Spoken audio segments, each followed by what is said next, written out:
Hey guys, welcome to source point. आज हम लोग स्टडी करने वाले हैं क्लास 12 की, जो हमारी मॉडर्न हिस्ट्री चल रही है। तो इसमें हम लोग देखने वाले ये तमिलनाडु की आपकी एनसीईआरटी है, उसी के थ्रू हम लोग देख रहे हैं। तो काफ़ी चैप्टर हमारी कंप्लीट हो गई है। देखते हैं कि आज हमें क्या स्टार्ट करनी है। तो आज हम लोग स्टार्ट करेंगे चैप्टर नंबर 5, जो कि हमारा होगा लॉर्ड विलियम बेंटिक के बारे में। तो ये काफ़ी इंपॉर्टेंट पर्सनालिटी है। इट मीन्स कि ये हमारे first governor general of India है, तो इसके बारे में आपको डिटेल पता होना चाहिए। तो चलिए स्टार्ट करते हैं, लेकिन इससे पहले सब कंप्लीट हो चुका है तो उसको आप लोग देख सकते हो। हमारे चैनल को सब्सक्राइब करके प्लेलिस्ट में आइए और क्लास 11 की तमिलनाडु की जो एनसीईआरटी है वहाँ के अकॉर्डिंग वो कंप्लीट हो चुकी है, और ये क्लास 12 की है। तो इसे आज हम लोग स्टार्ट करते हैं। तो चलिए स्टार्ट करते हैं। सबसे पहले स्टार्ट करने से पहले एज़ यूजुअल हम लोग यहाँ पे देख लेंगे कि हमें क्या क्या यहाँ पे स्टडी करनी है। तो सबसे पहले देखने वाले हैं बेंटिक्स की बेसिक एटीट्यूड, जो कि रिफॉर्म को लेकर है। आपको ये तो जानकारी होगी कि काफ़ी ज़्यादा रिफॉर्म्स जो हमारे देश में आई थी, वो विलियम बेंटिक जब गवर्नर जनरल बने थे तो बहुत तरीके का इन्होंने रिफॉर्म किया था। तो एक एक करके देखेंगे, जिससे आपके यूपीएससी प्रीलिम्स में, मेंस में क्वेश्चन भी बनते हैं। तो मेनली आपको प्रीलिम्स पॉइंट ऑफ व्यू से काफ़ी इंपॉर्टेंट है। तो अभी आपका प्रीलिम्स आ रहा है, तो इसलिए इसको देख लीजिए। His policy toward the Indian state को लेकर क्या क्या इनकी तरफ से पॉलिसी आई थी। इनका कोडियल रिलेशन, इट मीन्स कि रंजीत सिंह के साथ इनका कैसा था।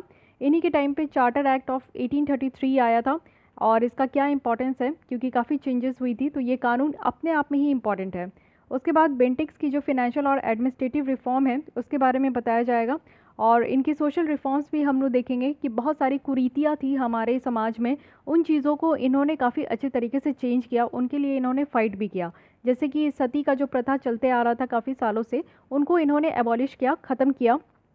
ठग्स थे जो बहुत सारे, उनको इन्होंने ख़त्म किया। एंड फीमेल इन्फेंटिसाइड्स होता था, उसको प्रिवेंट किया। तो ये सारी चीज़ें हम लोग देखने वाले कि ये है क्या और इसको किस तरीके से रोका गया।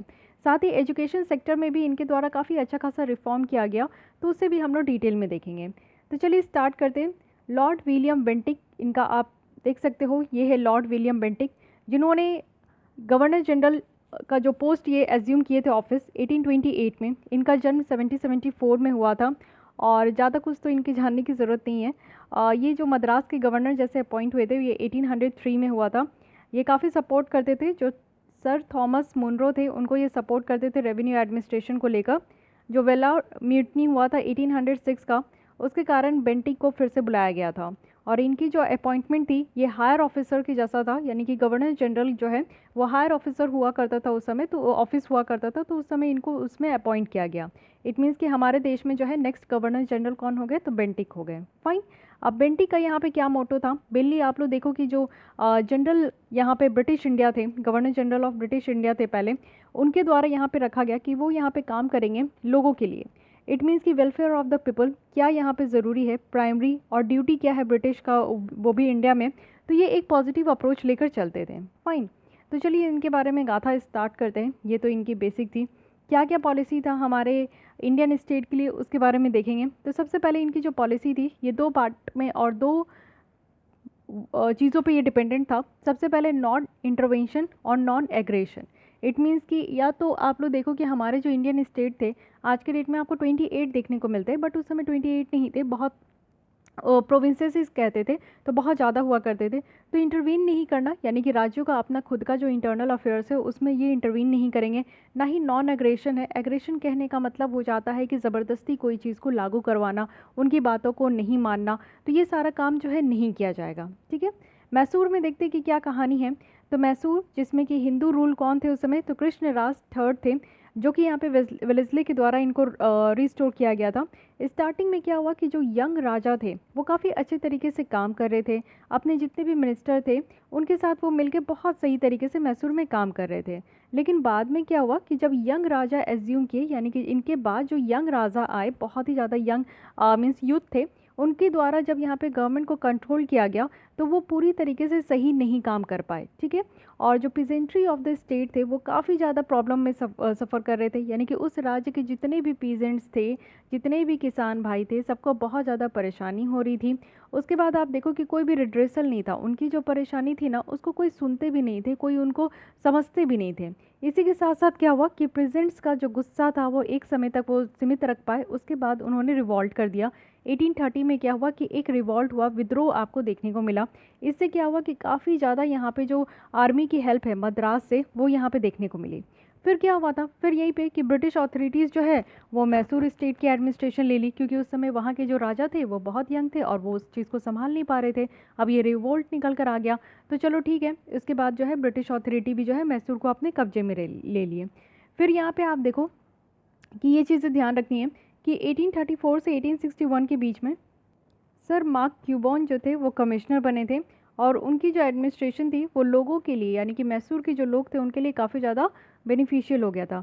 इवन आज के भी डेट में देखोगे कि बेंगलोर सिटी में एक क्यूबन पार्क है, तो क्यूबन पार्क है, तो ये इन्हीं के नाम पे है। ओके, तो ये आप लोग ये देख सकते हो कि इन्हीं के नाम पे है, और इनका जो एडमिनिस्ट्रेशन था, जिस तरीके से काम काज ये करते थे, उस चीज़ को ये याद करने के लिए इनके नाम पे एक पार्क बनाया गया था। अब यहाँ पे कच्छर और जांतिया के बारे में बात करते हैं कि ये है क्या। तो जो कच्छर थे वो नॉर्थ ईस्टर्न फ्रंटियर्स में रहते थे। आज की डेट में जो नॉर्थ ईस्ट की आपको स्टेट देखने को मिलती है, वहाँ पे ये कच्छर रहते थे, जो कि ब्रिटिश के प्रोटेक्शन के तहत आ गए थे। और ये कैसे, तो ट्रीटी ऑफ यांदाबो एक यहाँ पे साइन हुआ था। ये जो संधि थी यांदाबो का, ये यहाँ पे फर्स्ट जो बुर्मिस वॉर था, बुर्मिस जो म्यांमार था उस रीजन को पहले बुर्मा कहते थे, तो ये जो फर्स्ट बुर्मिस वॉर था जो कि नॉर्थ ईस्टर्न स्टेट के साथ होता था, तो उसको यहाँ पे शांत किया गया, और उसको शांत करने के लिए यहाँ पे संधि की गई, जिसको ट्रीटी ऑफ यांदाबो कहते हैं। जो राजा थे इस स्मॉल स्टेट के, उनको एसेसिनेट कर दिया गया, यानी कि 1832 में उनको मार दिया गया। बट उनके बाद उनके कोई भी ऐसे होता है ना कि राजा के बेटे जो है वो गद्दी पे आते हैं, तो उनके बेटे नहीं थे, इसलिए कोई भी नेक्स्ट नहीं आ पाए। तो बेंटिक्स जो थे वो इस स्टेट को अपने अधीन में ले आए, क्योंकि उनको लग रहा था कि वहाँ के लोग सही तरीके से लाइफ नहीं स्पेंड कर पा रहे हैं। तो फिर बेंटिक्स का जो है ये अधिकार था कि वो इस स्टेट को भी अपने अंदर ले लिए। जांतिया की बात कर लेते हैं, तो जांतिया जो थे एक टेररिस्ट थे, जो कि यहाँ पे ब्रिटिश की कस्टडी में आ गए थे फर्स्ट एंग्लो बुर्मिस वॉर के बाद। और जो इस स्मॉल स्टेट के जो रूलर थे ना, उस समय के जो इस स्मॉल कंट्री के जो राजा थे ना, वो यहाँ पे बहुत ही बेकार तरीके का, यानी कि अनरूली वे में वो यहाँ पे बिहेव करते थे, और ब्रिटिश इंडिया के कुछ जो फ्यू सब्जेक्ट्स थे उसको एबडक्ट भी करते थे। इट मीन्स कि उसको मानते भी नहीं थे, उसको अपने तहत रखते थे, और इविल इंटेंशन था, यानी कि उनका इंटेंशन बहुत गलत था, और वो मीन्स गॉडेस काली के सामने जो है वो सेक्रीफाइस भी करते थे। तो एक आप कह सकते हो कि ये नेगेटिव इनका व्यू था, नेगेटिव अप्रोच था उस समय जो रूलर थे। तो इसलिए गवर्नर जनरल जो है ना, वो यहाँ पे इन सारे रीअकरेंसेस, जितना भी आप देखो कि क्रूअल चीज़ें हो रही थी, इन सारी चीज़ों को रोके, और इस कंट्री को भी, यानी कि जो बुर्मा थी, छोटी सी कंट्री थी उस समय, उसको भी यहाँ ये विलियम बेंटिंक जो थे अपने अधीन ले आए। तो ये चीज़ आप देख सकते हो कि जितनी छोटी छोटी जगह थी जहाँ पे वहाँ के राजा जो है सही तरीके से काम नहीं कर रहे थे, वहाँ के लोगों को परेशान कर रहे थे, वहाँ के लोग सही तरीके से लाइफ लीड नहीं कर रहे थे, कुछ प्रॉब्लम था, युद्ध हो रहा है, तो उन सारी चीज़ों को यहाँ पे सलाह मशवरा करने के लिए विलियम बेंटिंक बहुत आगे थे। मैसूर को अंदर लिए, उसके नॉर्थ ईस्ट फ्रंटियर वाले स्टेट को अंदर लिए, उसके बाद यहाँ पे आप देखो कि जो बर्मा वाला कंट्री था उसको भी अपने अधीन ले लिए। तो इस तरीके से बस वो इसलिए करते थे ना, क्योंकि उनका सिद्धांत ही था वेलफेयर ऑफ द पीपल, तो वो लोगों की जो है बस मदद करते थे, लोगों की जिस तरीके से सही उनका केयर हो सके वो चीज़ें यहाँ पे करते थे। अब एक और सिटी है कुर्ग, जो कि आपको अगेन कर्नाटक में देखने को मिलेगा आज की डेट में। तो वीर राजा है जो कि रुथलेस रूलर थे उस समय कुर्ग के, तो वो भी यहाँ पे लोगों को जो है ना काफ़ी बुरी तरीके से यहाँ पे ट्रीट करते थे, और जो मेल रिलेटिव्स है उनको भी मारते थे। तो लॉर्ड विलियम बेंटिक वो डिसाइड किए कि वो भी इस चीज़ को बहुत इफेक्टिवली वो लेकर चलेंगे, और कॉलोनी जो लिंडसे थे उनको यहाँ पे भेजा गया कि वो मरकारा, यानी कि जो कुर्ग स्टेट का जो कैपिटल था उसको वो कैप्चर करे। और ये जो राजा है इनको डिस्पोज कर दिया गया 1834 में, और ये जो स्टेट था यानी कुर्ग जो एक सिटी है आज की डेट में, उसको भी यहाँ पे विलियम बेंटिक ने अपने अधीन ले लिया। तो इस तरीके से आप समझ सकते हैं कि जहाँ के राजा जो है थोड़े क्रूएल थे, वहाँ के लोगों को सही शांति नहीं मिल पा रही थी, उस जगह को जो है शांति से विलियम बेंटिक ने अपने अधीन लेते गए। अब इनका रंजीत सिंह के साथ कैसा रिलेशन था ये समझने की कोशिश कीजिए। लॉर्ड विलियम बेंटिक जो थे वो फर्स्ट गवर्नर जनरल थे, जिनको जो ये देखा जाता था ना, जो ये देखते थे कि रशिया इंडिया के लिए एक थ्रेट है, और वो काफ़ी ये चीज़ को जानना चाहते थे, और काफ़ी जो है नेगोशिएट करना चाहते थे। इट मीन्स कि यहाँ पे पंजाब की जो उस समय महाराजा थे, महाराजा रंजीत सिंह, उनके साथ जो है रिलेशन सही करना चाहते थे। साथ ही जो सिंध के आमिर थे उनके साथ भी ये रिलेशन अच्छा करना चाहते थे। इनकी जो सबसे प्राइमरी डिज़ायर थी ना, वो ये थी कि अफ़गानिस्तान एक बफर स्टेट बने इंडिया और पॉसिबल जितने इन्वेडर्स है, क्योंकि आपको पता है कि ये हमारा जो है ये हमारा, आप देख सकते हो कि आज के डेट में ये लद्दाख है, ये जम्मू एंड कश्मीर है, यहाँ से हमारा जो है पूरा पाकिस्तान यहाँ पे है, और साथ ही साथ ये छोटा सा पीओके वाला जो रीजन है, इससे आपको देखने को मिलेगा कि ये अफगानिस्तान बॉर्डर हमारा टच करता है। ठीक है, उसके बाद आपको यहाँ पे पूरा सेंट्रल एशिया देखने को मिलेगा, यहाँ पे आपकी ईरान वगैरह ईरान है, तो इस तरीके से आपको अदर कंट्रीज़ देखने को मिलेंगे।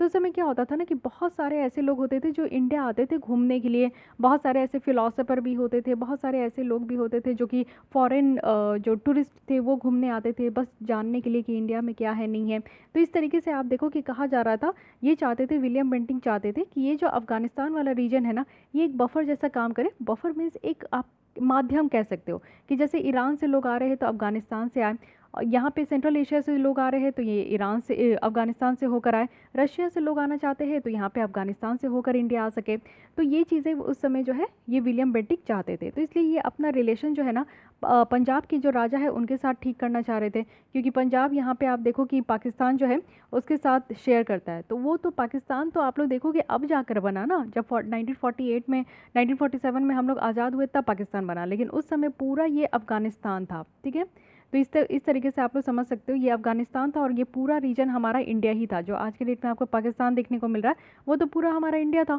तो मेनली हम लोग जो है बॉर्डर शेयर किससे कर रहे हैं, तो यहाँ पे अफगानिस्तान से कर रहे हैं और फिर उसके बाद यहाँ ईरान था। ठीक है, तो इस तरीके से कॉन्सेप्ट क्लियर रखिए, ऐसा मत सोचिए कि आज के मैप के अकॉर्डिंग तो ये बिल्कुल सूट नहीं कर रहा है। उस समय किस तरीके की स्थिति थी वो आप लोग समझिए, और क्या मैप उस समय चल रहा था उसके हिसाब से आप लोग समझने की कोशिश कीजिए। ठीक है, तो यहाँ पे हमारा जो है पंजाब वाला रीजन था, तो पंजाब वाला के पंजाब के जो यहाँ पे महाराजा थे उनके साथ यहाँ पे अपना रिलेशन अच्छा करना चाह रहे थे। साथ ही इनिशियल मेजर वो था ना कि ये चाहते थे कि जितनी भी गिफ्ट का एक्सचेंज होता है वो लाहौर के बीच में, तो ये यहाँ पे लाहौर से पंजाब, कलकत्ता, इन सब के बीच में जो है ना जितने गवर्नर जनरल हैं तो उनके बीच में गिफ्ट का भी वो जो है आप देखते हो संदेश कहते हैं वो भी यहाँ पे आदान प्रदान होता था। तो ये सारी चीज़ें भी अफगानिस्तान से होकर आए। साथ ही साथ आप देखो कि एक मीटिंग हुआ था बेंटिक और रंजीत सिंह का, वो भी 25 अक्टूबर 1831 को रूपर में। रूपर कहाँ है, तो ये आपका सतलज रिवर के बैंक में आपको देखने को मिलेगा। तो यहाँ पे इनकी मीटिंग हुई और जो गवर्नर जनरल थे वो सक्सेसफुल विन हो गए, यानी कि रंजीत सिंह के साथ अपनी फ्रेंडशिप को, जो वो चाह रहे थे कि उनकी फ्रेंडशिप बहुत अच्छी हो, तो उनकी फ्रेंडशिप अच्छी हो गई थी। और इसी के साथ इंडस नेविगेशन ट्रीटी जो है ये कंक्लूड किया गया। ये एक संधि थी इंडस नेविगेशन ट्रीटी, और इस ट्रीटी को यहाँ पे आपका जो है ना सतलज रिवर जो है उसको नेविगेट करने के लिए यहाँ पे ओपन अप किया गया। इसी के साथ कमर्शियल ट्रीटी भी नेगोशिएट किया गया था रंजीत सिंह के साथ, और एक इसी के जैसा आपका ट्रीटी जो है ना वो आमिर ऑफ सिंध के साथ भी वो कंक्लूड किया गया। इट मीन्स कि ये सिंधी ऐसी थी जिसमें कि एक दोस्ती का हाथ यहाँ पे आगे बढ़ाया गया कि एक दूसरे को कोऑपरेट करेंगे, किसी भी तरीके की अगर सहायता चाहिए तो एक दूसरे के लिए खड़े रहेंगे। तो ये चीज़ें याद रखनी है। डायरेक्ट आपसे पूछा जा सकता है कि इंडस नेविगेशन ट्रीटी किन के बीच में साइन हुई थी, या फिर जो इंडस नेविगेशन ट्रीटी ये जो हमारे रंजीत सिंह यानी कि जो महाराजा थे पंजाब के उनके साथ, और कौन से ऐसे गवर्नर जनरल थे हमारे इंडिया के उनके साथ ये साइन हुई थी। तो उस समय याद रखिएगा ये विलियम बेंटिक है। ओके, तो यहाँ तक तो है, थोड़ी बहुत हमने कहानी देखी कि किस तरीके से ये हमारे इंडियन स्टेट को अपने अधीन लिए और अच्छे मीन्स के लिए। ये चीज़ें ध्यान रखिएगा कि इनका पॉजिटिव अप्रोच था, ये अच्छे मीन्स के लिए सारे स्टेट को और सारे लोगों की वेलफेयर के लिए काम कर रहे थे। अब आगे बढ़ते हैं, इन्हीं के कार्यकाल में एक कानून आया जो कि वन ऑफ द फेमस है, चार्टर एक्ट 1833। तो इससे पहले आप जानते हो कि 1773 का रेगुलेटिंग एक्ट आया था जो कि कंपलसरी था कि उस समय कंपनीज़ की जो चार्टर है वो 20 ईयर्स तक ही रहेगी, उसके बाद ये रिन्यू कर दिया जाएगा। तो ये चार्टर एक्ट 1793 का था जो पार्लियामेंट से पास हो गया था। फिर यहाँ पे जो ईस्ट इंडिया कंपनी थी उसकी लाइफ बढ़ गई थी। फिर आप लोग देखो कि नेक्स्ट 20 ईयर्स ये बढ़ते जा रही थी। तो आप लोग हमेशा देखोगे ना कि ये जो चार्टर एक्ट लाया जा रहा था ना हर 20 साल में लाया जा रहा था। तो इसकी आई डोंट थिंक कि आपको ईयर याद करने में कोई प्रॉब्लम हो रही होगी, क्योंकि 1813 है तो इसके बाद 20 ईयर्स के बाद ये कब आएगा, तो ये 1833 होगा। फिर 20 ईयर्स आप ऐड करोगे तो 1853 होगा। ठीक है, तो इस तरीके से हमारे देश में इतने चार्टर एक्ट आए थे और इसका एक ही मकसद था कि हर एक 20 साल में जो ईस्ट इंडिया कंपनी है उसकी ईयर बढ़ते जाए, उसकी साल जो है उसकी वैलिडिटी बढ़ते जाए। ठीक है, तो यही बात है। तो यहाँ पे आप देखो कि चार्टर एक्ट जो 1813 का है यहाँ पे 1 लाख रुपीज़ हर एक साल प्रोवाइड किया जाता था, जिससे हमारे देश की जो इंडियन एजुकेशन है ना उसको बेटर तरीके से प्रमोट किया जाए। साथ ही साथ यहाँ पे कंपनीज़ की जो चार्टर है वो 20 साल के लिए एक्सटेंड हो जाती थी। एकदम बेसिक सी चीज़ है ये, आप समझ गए। चार्टर एक्ट 1833 की अगर हम लोग यहाँ पे बात करें जो कि सेकेंड यहाँ पे निकल कर आए, तो यहाँ पे आप देखो ईस्ट इंडिया कंपनी की जो स्कोप है और ऑथोरिटी क्या है उस चीज़ को डिफाइन किया गया था। और इसका बेसिक क्या था, क्या स्कोप और ऑथोरिटी है, तो इनका कहना था कि जो लिबरल और यूटिलिटेरियन फिलॉसफी ऑफ बेंथम है कहने का मतलब है कि जो ईस्ट इंडिया कंपनी काम करेगी वो लिबरल तरीके से काम करेगी, उनके ऊपर ज़्यादा कोई ज़ोर ज़बरदस्ती ना ही कोई ज़्यादा रेस्ट्रिक्शन लगाया जाएगा, और साथ ही यूटिलिटेरियन फिलॉसफी। कहने का मतलब है कि लोगों की हैप्पीनेस के लिए, लोगों की सेटिस्फैक्शन के लिए यहाँ पे काम करना है, कि ईस्ट इंडिया कंपनी ऐसा काम कर रही है कि उस देश के लोग जो है ना इनके काम से खुश हो। ठीक है, तो इस तरीके का यहाँ पे कानून में प्रावधान लाया गया। और भी देखते हैं कि इस कानून में यानी कि चार्टर एक्ट 1833 के तहत क्या क्या इंपॉर्टेंट प्रोविज़न रहे हैं। सबसे पहले अगर हम लोग देखें तो ये इंग्लिश ईस्ट इंडिया कंपनी जो है ये कमर्शियल एजेंसी से ये हाथ धो बैठी, यानी कि स्टॉप हो गया कि वो कमर्शियल एजेंसी जैसा काम करे। इन अदर वर्ड्स अगर आप देखोगे तो यहाँ पे ये पॉलिटिकल एजेंट बन के रह गई थी क्राउन की। Governor general of fort William जो थे वो यहाँ पे इनको गवर्नर जनरल ऑफ इंडिया कहा गया। तो ये हमारे जो है बेंटिक, विलियम बेंटिक हमारे first governor general of India बन चुके थे। एक लॉ मेंबर थे जिनको अपॉइंट किया गया गवर्नर जनरल काउंसिल में, जो कि टीबी मैकॉले थे। ये बहुत ही इंपॉर्टेंट पर्सनालिटी है, इसके बारे में हम लोग आगे देखने वाले हैं। तो टीबी मैकॉले थे जो कि पहले ये लॉ मेंबर रहे हैं गवर्नर जनरल इन काउंसिल के। इस कानून में अगर हम लोग देखें तो यहाँ पे थोड़ी बहुत चीज़ें कैटेगराइज भी की गई है। इट मीन्स कि कहा गया है कि no native of India nor any natural born subject of his majesty should be disabled from holding any place, office or employment by reason of his religion, place of birth, descent और color। It means कि आज के date में जो हमारे संविधान में आपको आर्टिकल 15 देखने को मिलता है, आर्टिकल 16 देखने को मिलता है, तो इसमें क्या कहा जाता है, इसमें यही बातें कही जाती है कि किसी के साथ कोई भेदभाव नहीं करना है, कोई डिस्क्रिमिनेशन नहीं करना है on the basis of their caste, sex, place of birth, ये सारी चीज़ें रिलीजन के बेसिस पे उनसे जो है कोई भी डिस्क्रिमिनेशन नहीं करना है। साथ ही आप लोग देखो कि एजुकेशन के पर्पज़ से हो या फिर जॉब के पर्पज़ से हो, या फिर लोग कहीं भी जा सकते हैं, कहीं पे भी रह सकते हैं, कोई भी ऑफिस, कोई भी एम्प्लॉयमेंट जो है वो यहाँ पे ऑप्ट कर सकते हैं। तो ये सारी चीज़ें जो है हमारे आर्टिकल में आपका जो है 1516 में निकल कर आया। लेकिन ये सारी चीज़ें जो है विलियम बेंटिक के द्वारा चार्टर एक्ट 1833 में ही बोला गया था। 20 ईयर्स के बाद क्या हुआ, 1833 के बाद तो 1853 आ गया, ये पास्ड हो गया। ठीक है, तो चलिए ठीक है, इस तरीके से तो चलते गया। लेकिन 1833 वाज वेरी इंपॉर्टेंट।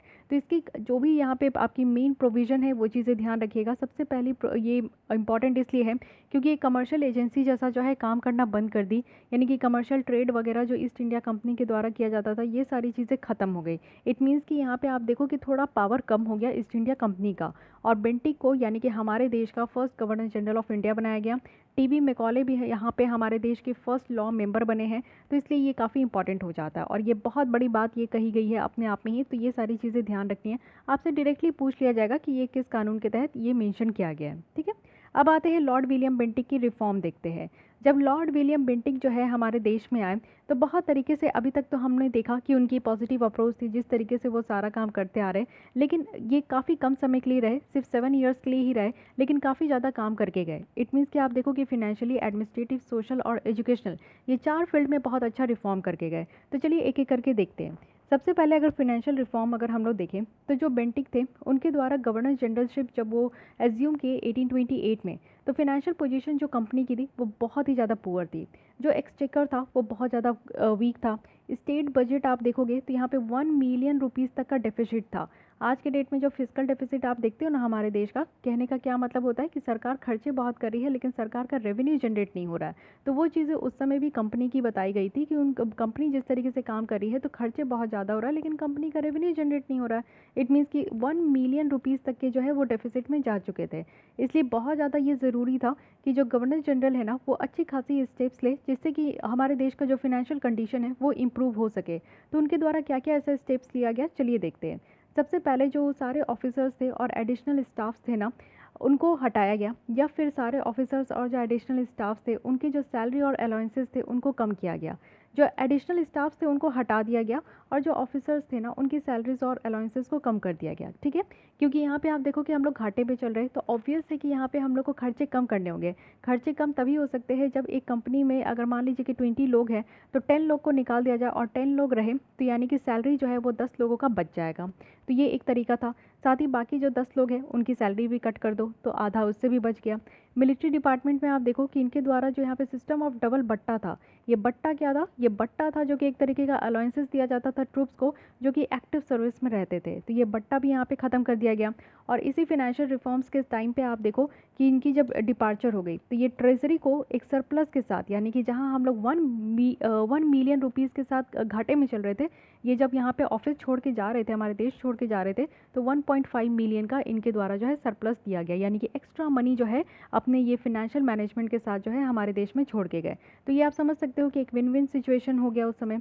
सेकंड, अगर एडमिनिस्ट्रेटिव रिफॉर्म के बारे में देखें तो विलियम बेंटिक की जो एडमिनिस्ट्रेटिव रिफॉर्म है ये काफ़ी ज़्यादा कहा जाता है कि एक पॉलिटिकल मैच्योरिटी और विजडम के साथ था, यानी इनकी बुद्धिमत्ता का इस्तेमाल किया गया इनके द्वारा और काफ़ी अच्छा ये स्टेप्स भी लिए। अगर जुडिशियल डिपार्टमेंट में देखें तो इनके द्वारा जो प्रोविजनल कोर्ट्स था, अपील किया जाता था, जो कि कॉर्नवालिस के द्वारा उस टाइम पे आपका इस्टेब्लिश किया गया था, तो इसको एबॉलिश किया, ठीक है, इसको ख़त्म किए। फिर ये लार्जली रिस्पॉन्सिबल थे किस लिए, तो काफ़ी ज़्यादा केसेस थे, तो केसेस को यहाँ पे जो है बेटर तरीके से यहाँ पे देखा गया। फिर जो यहाँ पे डायरेक्टर्स के द्वारा जो यहाँ पे खर्च किए जाते थे, तो उसको यहाँ पे खर्च को यहाँ पे कट डाउन किया गया, यानी कि इन सारी चीज़ों को, ये सारे स्टेप्स जो है ना, ये कंपनी के जो डायरेक्टर थे वो भी एक्सेप्ट किए और खर्चे को कम किए। वहीं अगर अच्छी मेजर्स की बात करें तो यहाँ पे लोकल लैंग्वेज का इंट्रोड्यूस किया गया।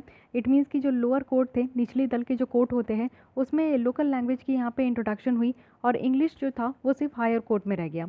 इट मीन्स कि आप एक स्टेट में देखो तो स्टेट का जो हायर कोर्ट होता है उसे हम लोग हाई कोर्ट कहते हैं, लेकिन इसके नीचे आप देखोगे कि सब ऑर्डिनेट कोर्ट होता है, सिविल कोर्ट होता है, साथ ही आपका फैमिली कोर्ट होता है, बहुत तरीके के आपको देखने को मिलेंगे। तो उसमें लोकल लैंग्वेज का इस्तेमाल किया जाए जिससे कि वहाँ के जो लोग हैं ना वो लैंग्वेजेस को समझ सके, ठीक है। इंग्लिश वो लोग, क्योंकि वो लोग ज़्यादा पढ़े लिखे होते नहीं हैं, अब इंग्लिश में सारा काम चलेगा तो उनको समझने में परेशानी होगी, तो इसलिए ये काम किया जा रहा है।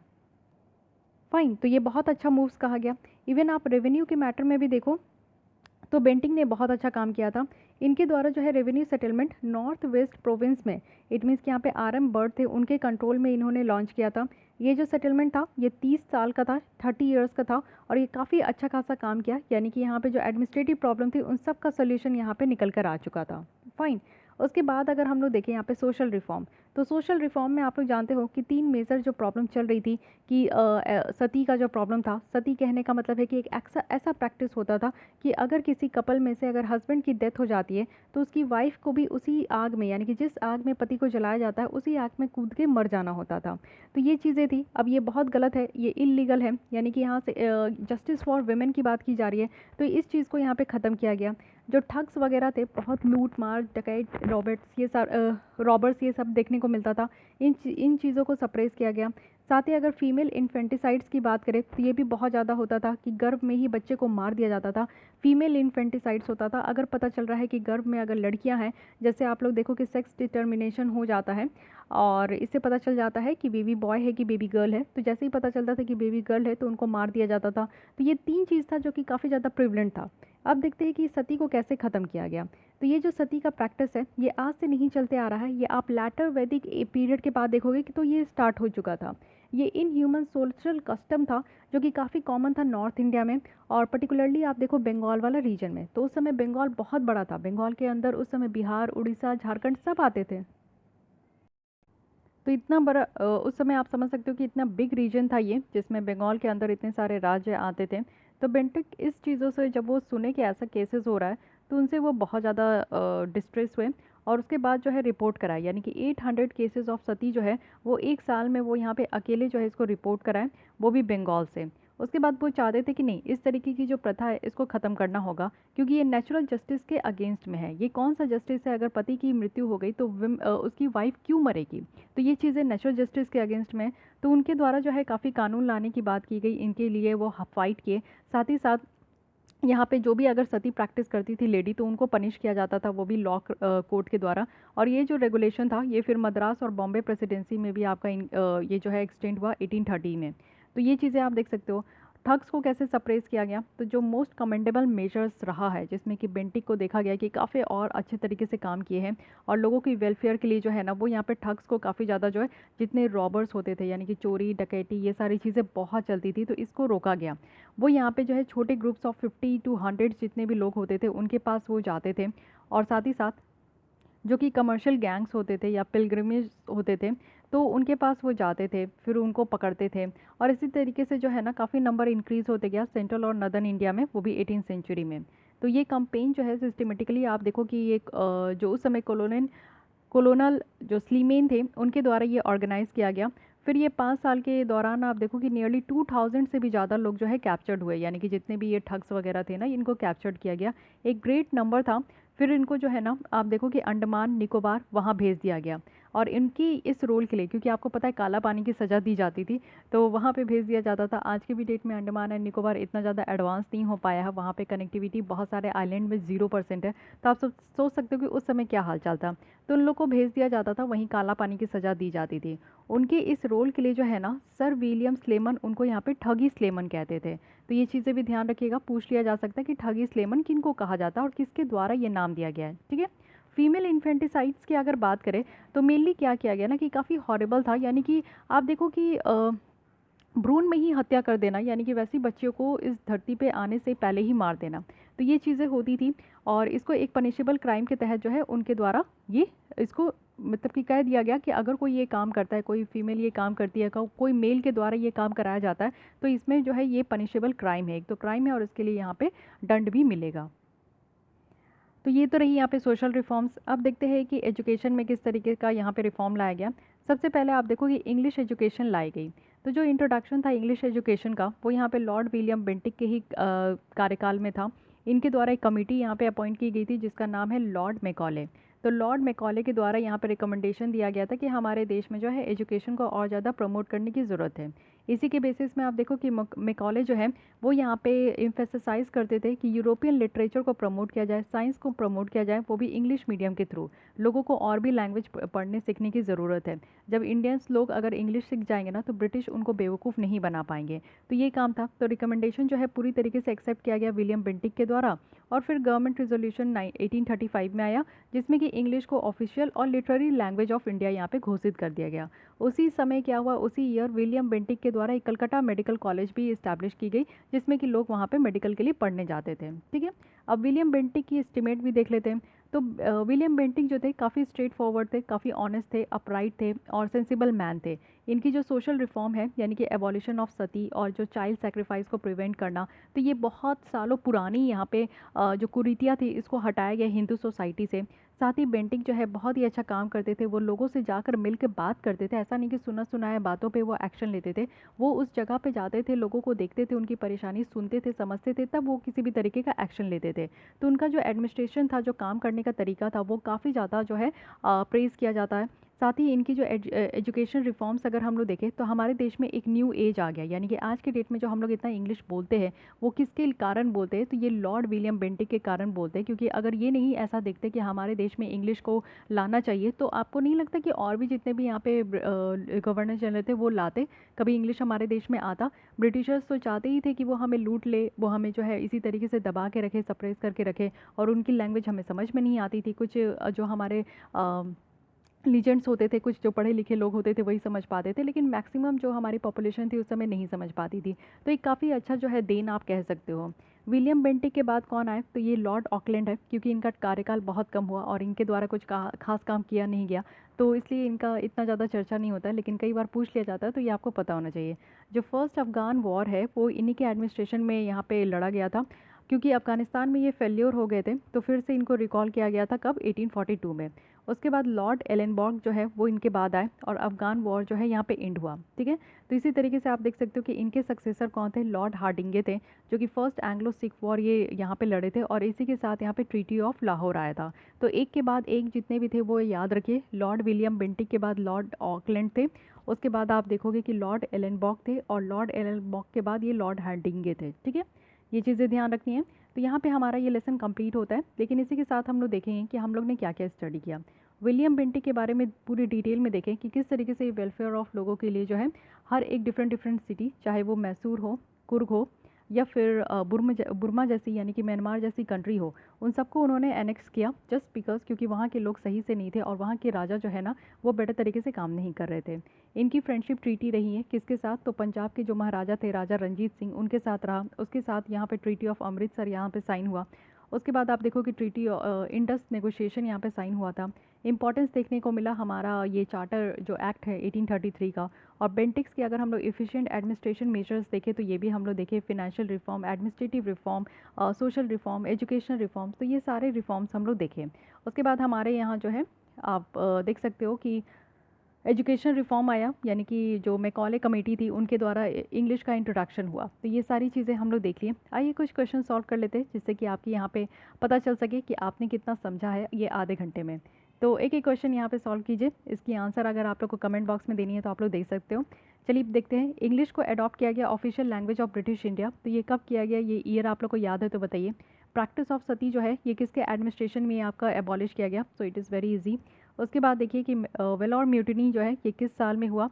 मिलिट्री डिपार्टमेंट जो लॉर्ड विलियम बेंटिक का था वो कौन से सिस्टम को यहाँ पे एबॉलिश किया, विच इज़ वेरी इंपॉर्टेंट, तो ये बट्टा था, मैं बता देती हूँ। साथ ही मैच दी फॉलोइंग है, लॉर्ड मैकाले, वीर राजा, विलियम स्लेमन और रंजीत सिंह। ये आपको बताना है कि किस किस देश में किस किस के लिए ये फेमस थे। तो लॉर्ड मैकाले जैसे कि ये लॉ मेंबर रहे हैं हमारे फर्स्ट, रंजीत सिंह जो कि आपके पंजाब के थे, वीर राजा और विलियम स्लेमन के बारे में आपको बताना है। और जो विलियम बेंटिक को एक नाम भी दिए थे विलियम स्लेमन के द्वारा, तो वो क्या नाम था, बिना आप लोग पीछे देखे हुए और इस बुक को वापस से देखे हुए आप लोग नाम बताइए, रिकॉल करने की कोशिश कीजिए कि अभी मैं क्या बताई थी, ठीक है। चलिए इसमें से आपको बताना है कि यहाँ पे करेक्ट स्टेटमेंट कौन सा है। जो रेगुलेटिंग एक्ट है 1773 का, ये मैंडेटरी कर दिया गया था कि 30 ईयर्स के बाद जो है कंपनीज़ की चार्टर यहाँ पे रिन्यू होगी। अब ये तो गलत स्टेटमेंट हो गया क्योंकि 30 ईयर्स कहा जा रहा है, ठीक है, ये 20 ईयर्स था। चार्टर एक्ट जो 1833 का था ये 5 लाख ऑफ रुपीज़ यहाँ पे प्रोवाइड करते थे किसको, इंडियन एजुकेशन के प्रमोशन में। तो ये बताइए कि करेक्ट है कि इनकरेक्ट है। साथ ही यहाँ पे चार्टर एक्ट 1833 का था जिसमें कि लॉर्ड विलियम बेंटिक को first governor general of India बताया गया। तो ये आपको बताना है कि करेक्ट है कि इनकरेक्ट है, ओके। एंड लास्ट स्टेटमेंट है कि जो चार्टर एक्ट है 1853 का ये रिन्यूड हुआ था 20 ईयर्स के बाद। तो आपको यहाँ पे बताना है कि इन चारों स्टेटमेंट में से कौन सा करेक्ट स्टेटमेंट है, ठीक है। One statement alone is right है, तो राइट स्टेटमेंट आप लोग को बतानी है। कमेंट बॉक्स में बताइएगा तो मुझे बहुत अच्छा लगेगा, ऐसा लगेगा कि आप लोग बिल्कुल अटेंटिव होकर ये लेसन देखे हो। आपको ये बताना है कि ये दोनों में से कौन सा ट्रू या फॉल्स है। लॉर्ड विलियम बेंटिक जो है वो ऑफिस ऑफ गवर्नर जनरल का जो ऑफिस थी वो एज्यूम किए थे 1838 में। और लॉर्ड विलियम बेंटिक जो है वो यहाँ पे कलकत्ता मेडिकल कॉलेज की फाउंडेशन भी यहाँ पे उन्होंने इनाग्रेट भी किया था, ठीक है। तो ये बतानी है। सो गाइस आज के लिए बस इतना ही, मिलते हैं हम लोग नेक्स्ट लेसन के साथ। यहाँ पे 6th लेसन जो है एक और यहाँ पे महान पुरुष है, इसके बारे में हम लोग पढ़ेंगे, लॉर्ड डलहौजी, क्योंकि लॉर्ड डलहौजी की जो डॉक्ट्रिन ऑफ लैब्स है ना, दिस इज़ वेरी इंपॉर्टेंट और ये आपके प्रीलिम्स पॉइंट ऑफ व्यू से भी बहुत इंपॉर्टेंट है। तो PT 365 vision eyes current affairs के साथ साथ आप लोग यहाँ पे जो हिस्ट्री की लेसन है उसको भी रिवाइज करते रहिए चैप्टर्स को, जिससे कि आपके यहाँ पे प्रीलिम्स में पकड़ अच्छी हो सके, ओके। सो मिलते हैं कल हम लोग इसी टाइम पे। अगर आप लोग को डेली बेसिस में यहाँ पे वीडियो देखनी है 4 बजे जो कि हमारी यहाँ पे अपलोड होती है, तो आप लोग हमारे चैनल के साथ जुड़ सकते हैं सब्सक्राइब करके। और अगर आपको हमारी वीडियोस हेल्पफुल लगती है तो उसके लिए लाइक कीजिए, और फिर भी कोई डाउट करे सजेशन है तो आप कमेंट कर सकते हैं। एंड मेक श्योर कि आपने हमारे चैनल को सब्सक्राइब कर दिया है। Thank you.